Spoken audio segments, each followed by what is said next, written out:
I didn't understand why my dad brought something strange home. This happened when I was about to start college, and a week before I left for a long 7-hour car ride to Maine. My dad went on a hiking trip to one of our state parks. When I was a kid, I used to go hiking with him, but this time I didn't really have the time or the desire to spend a whole weekend in the forest before leaving for college.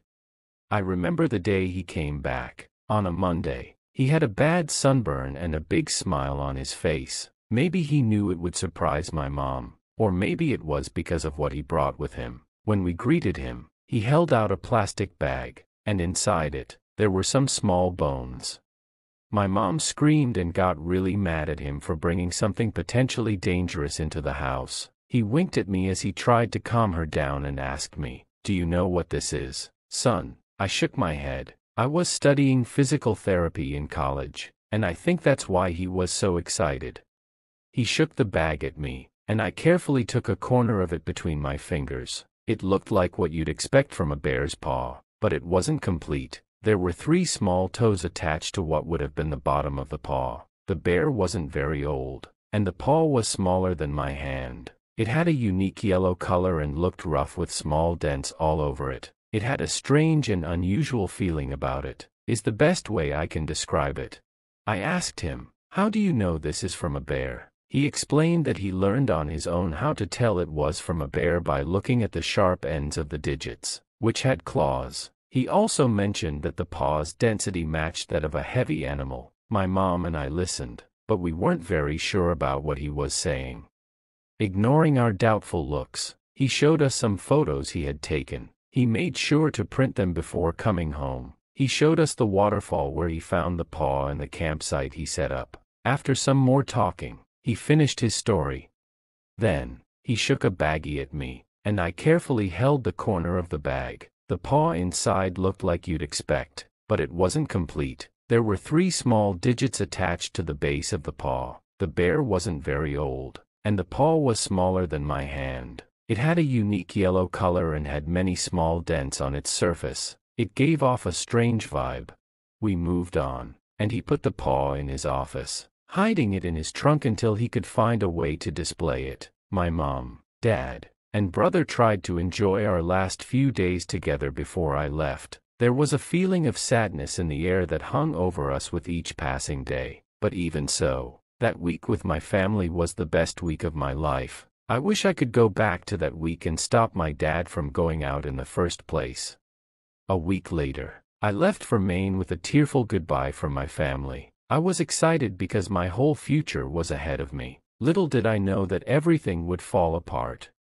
A few months later, my dad called me around 2:30 in the morning. I woke up suddenly when my phone rang. I lived in my own room, so I didn't have to worry about waking up a roommate. My brother was in the hospital, and they weren't sure if he would make it. Without hesitation, I gathered my things and got in my car right away. It felt like a miracle that I made it home safely after driving at high speed for nearly 7 hours straight. When I got to the hospital, I felt really awful because of the long drive. However, I should have still recognized my brother. The doctors didn't know exactly what had happened to him, but they thought he had been hit by a car and left injured. His face was severely damaged, and his legs were so badly hurt that the doctors said they might have to remove them if he survived the night. It seemed like he had fallen from a great height, which didn't make sense. My parents heard a noise and found him outside on the lawn. Even though he wasn't supposed to be out that night, he was still in his pajamas. He had struggled with drugs before, so maybe he was going to meet someone related to that, but it was impossible to figure out what had really happened. Sadly, he passed away a few hours later. After that, my mom and dad were never the same. We held a memorial service for him shortly afterward, but his casket had to be closed because of how he looked. I stood in line as people said sorry to me, one after another. Everything became much harder after that. My grades started to drop, and I became more withdrawn, spending most of my time in my dorm room, sleeping through the days. I wasn't sure if I could finish college. My mom stopped working, and my dad tried to move on. But it's tough when your wife is stuck in sadness. I finished my first year of something just by using my strong determination. I was excited to go back home for the summer, but when I got home, it was not what I expected. It was very quiet, with one less person in the house. It felt empty. Our house wasn't very big, and my mom stayed in her room all day. My dad was either at work or doing his hobbies. I was mad at him for not helping my mom, but after a few weeks at home, I understood why. Our family didn't feel the same anymore. Just like how my brother's life was taken away, we stopped hoping for answers and could only try to deal with what was left behind. After that, I started having nightmares. At first, they were simple, just sensing the smell of trees and having vague flashes of my surroundings. It didn't affect my sleep much until the nightmares became more vivid. I would wake up with my heart pounding in my chest, drenched in sweat that soaked through my clothes and into the sheets. I couldn't tell if I was screaming in my dream or in reality. Upon waking up, I felt trapped in my bed, unable to move. There was an overwhelming pressure on me, making it hard to even breathe. It felt like I was drowning. I didn't confide in my family about this. My mom would ignore me, and my dad, well, going on a camping trip wouldn't solve anything. I ended up dropping out of school before my second year because I couldn't handle being hours away from home. My dad needed my help to pay the bills, and my mom was slowly wasting away, spending her days in the bedroom, gazing out the window.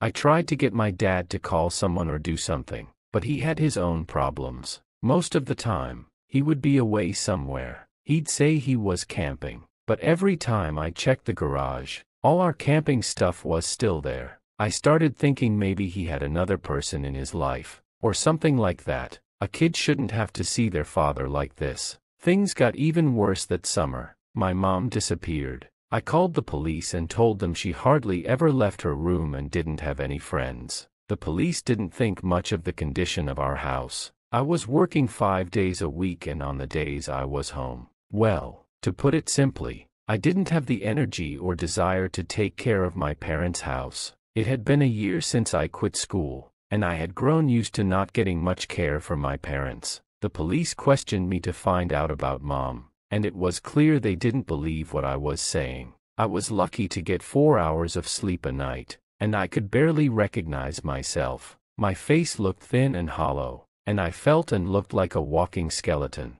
My dad and I were the only people they thought might be involved, and I couldn't really blame them. Our family was in a terrible situation, and everything I said seemed to make it worse. Honestly, I felt relieved to spend the night at the police station. I wasn't being arrested, so one of the officers let me sleep on a couch in the back room. It was the best sleep I'd had all year. No bad dreams about the forest or drowning, just peaceful darkness until someone woke me up by shaking my shoulder. They found my mom and took her to the hospital. For some strange reason, she was almost 15 miles from home, face down in a lake. I was driven to the hospital, but by the time I got there, I'm pretty sure she didn't want to talk to me anyway. I can't remember what happened next. I was in shock, and all I wanted was for everything to stop. My dad was still missing, and now the police were looking for him too. I didn't know what reason I had to keep going. I had been working really hard to provide a home for us, and I had given up my dreams and my future. And for what? To be left with my dead mother's medical bills. I was lucky that some distant cousin offered to take care of the funeral, but I felt completely broken. When I got back home, it was very early in the morning. The sun was just starting to rise. I stood at the front door for a long time, not sure how long. My mind was empty, and my stomach hurt because I hadn't eaten. I felt like I was going to throw up. For a moment, I almost thought my brother would be there. Finally, I went inside the house and saw how badly it had fallen apart. There was garbage everywhere, and cobwebs filled every corner. It felt like a dark and sad place for my family, and I was the only one there. I couldn't bring myself to go into the other rooms. I didn't want to see how everything had gone so wrong for my family and my life. My feet eventually led me to the last room of the house, which was my dad's office. The double doors were still closed, and it had been many months since he last used it. The shiny golden handles caught my eye as some light from the hallway curtains touched them. They looked really bright, almost like staring at the sun. I hesitated for a moment, unsure if I should open the door, but without overthinking it, I pushed the handles, and the doors swung open loudly, hitting the wall. A heavy feeling of relief washed over me, and I took a deep breath. The awful smell of something rotting made my nose hairs burn, and if I weren't feeling so strange, I might have thrown up right then and there. I didn't even wrinkle my nose as I walked into the room. Everything was covered in a thin layer of dust, but aside from that, it was the cleanest room in the house. I figured some animal like a raccoon had probably died in the walls or attic. Despite the stench, everything seemed just as I remembered it. As I moved around the room, the bad smell kept getting stronger. I tried my best to follow the stinky odor, even though it was really unpleasant. I walked behind my dad's desk, and the smell got even worse right away. It didn't seem to be coming from the ceiling, so I got down on my knees, thinking it might be coming from the floor under me, but it turned out the smell was actually coming from behind me. I turned around and saw a big box that belonged to my dad. I have to be honest, I was really scared. I didn't know what he might have hidden in there. The box didn't have a lock, just a simple latch. I reached over and opened it. Strangely, as soon as I opened the box, the bad smell disappeared. At first glance, there didn't seem to be anything unusual on the top layer of stuff inside the box. I saw some old books and photo albums from when I was a kid. I decided to pick up one of the photo albums and flip through it, but I soon regretted it. There was a photo from 2010 during Christmas, and it showed all of us smiling at the camera. My brother looked really young, and Mom was all dressed up, even though it was only 8 in the morning. I closed the album, and a tear fell onto the page. I continued going through the box and found old bills, birth certificates, and passports. Then, I came across a plastic bag that I had almost forgotten about. I picked it up and stared at what was inside for a long time. It was a bear paw that my dad had brought home before I left for college. Strangely, it looked like it hadn't aged a day, and all the pieces of bone were still together. A strong wind suddenly blew in, carrying the smell of rain. I didn't know where it was coming from because the windows were closed. The trees outside made loud creaking sounds, and my hair was flying around wildly, as if I was caught in a tornado. A sharp ringing noise hurt my ears. I dropped something on the ground and covered my ears, but it didn't help. I fell to the floor, hoping this terrible event would stop, and I closed my eyes, as if that would protect me from what was happening. Suddenly, it all stopped. Picture frames fell off the wall, and things on the desk around me dropped to the floor. I slowly opened my eyes, scared of what I might see. Luckily, there was nothing there. Then, I turned around, and for a brief moment, I saw something or someone standing over me, but when I blinked, they disappeared, and bones fell in front of me. The awful smell of decay came back. I picked up the bones. The bag they were in had disappeared, and as I held them, it felt like they were holding onto me. I quickly left the room and went straight to the garage. I grabbed my dad's hiking bag and started putting in things I would need for a journey: a flashlight with plenty of spare batteries, food, and something to drink. I felt like I knew exactly what I had to do. I wrapped the hand in a handkerchief and put it in the bag. I held my breath as I entered the house one last time and went to the living room, where my dad had hung up the photos he took that day. I took the picture of the waterfall and rushed back outside. I couldn't bear to stay in that place any longer. I drove to the state park, which was only about an hour away, but it felt like it passed by quickly. I hadn't been there since I was in elementary school, but everything looked just as I remembered it. The waterfall was about 10 miles from where I parked, so I started walking. I hoped to reach it before nightfall since it was still before noon. While I walked, I didn't see any signs of other people or even hear birds. It would have been peaceful if my backpack didn't feel like it was getting heavier with each mile. I had to take more breaks as I walked longer. I'd been tired and sick of it for a while, but I forced myself to keep going. I knew I'd be lucky to reach the waterfall before it got dark. When I was about 2 miles away, I could hear the sound of the falls in the distance. It was a constant, rushing noise that had haunted my dreams for months. My clothes were all wet from sweat, and my legs hurt really badly. I usually didn't believe in magic or supernatural things. Maybe it was just a coincidence, but deep down, I felt that my brother's death, my mom's situation, and my dad's declining mental health were all connected to the day he took the hand from its resting place. When I finally got to the waterfall, the sun was going down quickly. I was relieved to put down my bag and take out the hand and the photo my dad had taken. I knew I was in the right spot, but the waterfall was huge. It was more than 100 feet tall, and the pool at the bottom was deep and wide. When my dad had been there, maybe there was a drought because the water was much deeper than in the photo. It was also way colder than I had expected. I put the photo back in my bag and got out my flashlight. I didn't think I could let go of the hand if I tried. Even with just 3 fingers, it was gripping so tightly that it felt like it would leave a bruise. I turned on the flashlight and wondered where to start. I couldn't go diving because I didn't have any gear, and the strong currents would drag me under. I didn't plan on joining the unfortunate person I felt connected to. I began by walking to the bottom of the waterfall. I looked up at the rushing white water crashing against the rocks, making the air misty. I soon started feeling very cold. I looked up and down the rocky cliff, searching for any sign of something I didn't even know. I tried to think about where my dad might have found the remains that were connected to this curse on my family. In the middle of this forest, all I could hear was the sound of rushing water. I stopped on the bank I was on and stared at the pool in front of me. The bones I was holding suddenly felt as heavy as lead. Without taking a breath, my body fell into the water. My muscles tightened up because I never liked cold water, especially in the dark. I didn't realize my eyes were closed until my hands hit slippery rocks. The water stung my eyes when I opened them. My flashlight slipped out of my hand.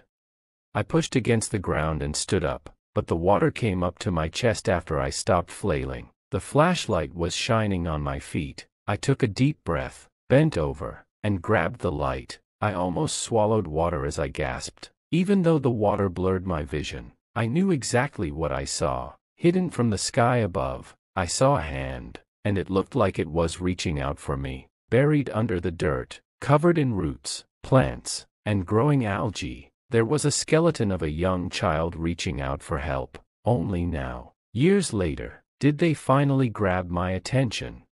I pulled myself to the surface once more and walked to dry land. I cried, and in between my sobs, I could hear the birds and the crickets again. I spent the night in those woods, thinking about my family. I fell asleep quickly inside my sleeping bag. At first, I wasn't sure if I should leave the mystery of the child alone, but because I've been having nightmares about the rushing sound of water for the past few months, I thought the child should also be free from that. When I told the police that I found a body near the waterfalls, they were slow to respond, but eventually, they were able to recover the body. The boy appeared to be around 13 years old and had been missing for 25 years. He had injuries that suggested he fell from the falls, which caused him to break his legs and a few ribs, and he couldn't swim, so he drowned. His name was Brian Overhill. His father also went missing on the same day, leaving Brian's mother without her husband and her son. She told the police that they had gone hiking and never returned. I never saw my dad again. Brian's mom wanted to meet me, the news wanted to talk to me, and they were even thinking about making a documentary about the case of the missing people. But I couldn't tell them the truth, that my dad brought something really bad home, and it ended up taking 3 lives in return. Since then, I sold the house and have been trying hard to take care of myself, but there are still some nights when I feel overwhelmed and sad. I don't think that feeling will ever go away, but for now, I do my best to stay strong and keep moving forward. Subscribe to Dreadflix and share for more such spine-chilling videos and stories.